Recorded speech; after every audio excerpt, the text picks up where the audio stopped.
สบายดีมื้อนี้จะมารีวิวปืน PCP FX ของอ่าปี2026ให้เบิ่งเนาะกระบอกทำอิฐนี้จะเป็น MC เนาะ MC 2026เนาะจุดดีของ MC เนาะจะเบาเนาะจะเบากว่า K2 หน่อยหนึงเนาะแต่ราคามันจะถึกหน่อยหนึงเนาะตัวนี้ราคาจะถึกหน่อยหนึงอ่ากล้องตัวนี้เป็นกล้อง Discovery เนาะกล้อง Discovery ขนาดกล้องเนาะนี่กล้อง Discovery ขนาดกล้อง3-12คูณ42เนาะตัวนี้แล้วก็ทางเป็นทางอัลลูเนาะทางอัลลู 0.5L เนาะแล้วก็เหล้าเป็นเหล้า50เซน12แก้วเนาะตัวนี้งามหลายเนาะเก็บเสียงก็สีดำล้วนแล้วเนาะงามหลายใครที่สนใจอยากได้ปืนลมก็ทักหาแล้วเนาะเบอร์คือได้เขียนให้เนาะ917761 997เนาะเบอร์ S ก็ได้เนาะเบอร์ F ก็ได้เบอร์โทรก็ได้เนาะตัวนี้งามหลายเนาะเดี๋ยวนี้เฮามีโปรให้เนาะเฮามีแถมมีหยังครอบอันจับทางตัวนี้ให้เนาะอยากได้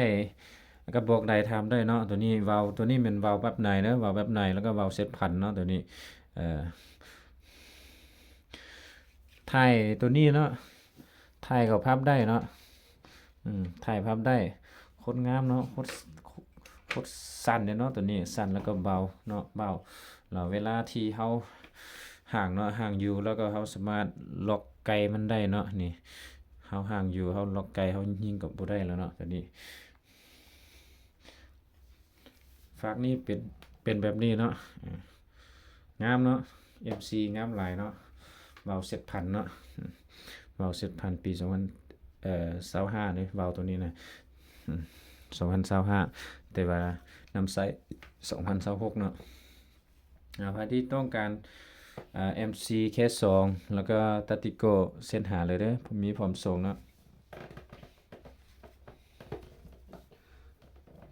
ต่อมาจะเป็น K2 เนาะตัวนี้ K2 ปี2026เนาะไซส์เว้าเซตพันคือกันเนาะตัวนี้เว้าเซตพันคือกันปี2025เนาะน้ำใส2026เนาะทางตัวนี้ก็แม่นทางอัลลูเนาะทางอัลลู 0.5L เนาะเหล้าก็เหล้าที่เคฮ่องกงคือกันเนาะ12เกี่ยวเนาะ50เซนเนาะแล้วก็เก็บเสียงคือกันเนาะสีดำล้วนแล้วเนาะโคตรงามเลยโคตรเบาเนาะเก็บเสียงตัวนี้เบาสุดมันดีกว่าทุกๆรุ่นเลยเก็บเสียงรุ่นนี้นะมันน่าจะเบาแฮงเนาะกล้องก็กล้องอันเดียวกันเนาะกล้อง Discovery เนาะนี่ขนาดกล้องก็3-12คูณ42เนาะตัวนี้ก็มีไฟคือกันเนาะเอาสิเปิดเลนให้เบิ่งเนาะเวลาที่เราเปิดไฟเราก็เปิดบิตอันตัวนี้เนาะนี่มันก็เป็นแบบนี้เนาะ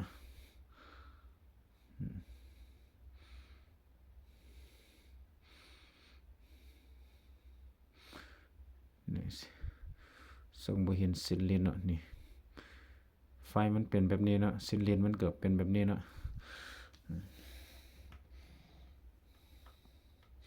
ใครที่ต้องการเนาะเส้นหาแล้วเนาะถามได้เนาะราคาถูกเนาะตัวนี้ราคาถูกตัวนี้ก็เคส2คือกันนะเคส2คือกันรุ่นเดียวกันหมดแล้วเนาะตัวนี้หากประกอบได้ไหมบ่ได้สูบลมเถื่อเนาะ3กระบอกนี้ยังบ่ได้สูบลมเถื่อกับกระบอกนี้สูบแล้วเนาะกระบอกอัน MC สูบแล้วยัง2กระบอกนี้ยังบ่ได้สูบเนาะ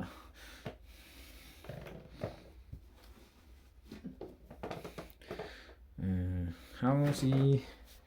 มารีวิวตัวนี้เด้เนาะตัวนี้เป็น MC เนาะMC เหล้าจะเป็นเหล้า TK เนาะ TK ฮ่องกงคือกันเราจะเป็นสีนี่เนาะทุกๆรุ่นเลยเราจะเป็นสีดำเหลื่อมเนาะแดงเหลื่อมงามหลายเด้อแล้วถึกดีเด้อเหล้า TK ตัวนี้น่ะรุ่นนี้ถึกดีสุดเนาะรับประกันให้แล้วเนาะรับประกันเหล้าให้เลยคันเอาไปยิงบ่ถึกแล้วเขามีเปลี่ยนให้เนาะเหล้าเขาเปลี่ยนให้ฟรีๆแล้วเนาะตัวนี้ MC เนาะตัวนี้ราคาจะถูกเลย ตัวนี้จะถูกกว่าเนาะเพราะว่าถังมันตัดเนาะทางตัวนี้ก็ขนาดก็ 0.5 L เนาะแต่ว่าทางตัดเนาะบ่แม่นทางม้วนเนาะตัวนี้ราคาจะลดตัวทางม้วนประมาณ 200,000 นี่แหละเนาะใครที่สนใจทางหาเลยเนาะเครื่องเขามีพร้อมส่งเนาะเขามีเก็บไปทางให้เด้เนาะบ่ว่าลูกค้าอยู่แขวงใดเนาะที่สนใจเทสแล้วก็มีแต่ลงรายละเอียดที่เสร็จมาเลยเนาะเฮาค่อยลงรายละเอียดเนาะราคาค่อยแจ้งเนาะถูกเนาะราคาเฮาสิขายในราคาถูกเนาะถูกกว่าทุกๆอันห้านเนาะห้านเฮาเดี๋ยวนี้มีเครื่องหลายแล้วเนาะเฮามีพร้อมส่งให้เนาะสนใจถามได้เนาะ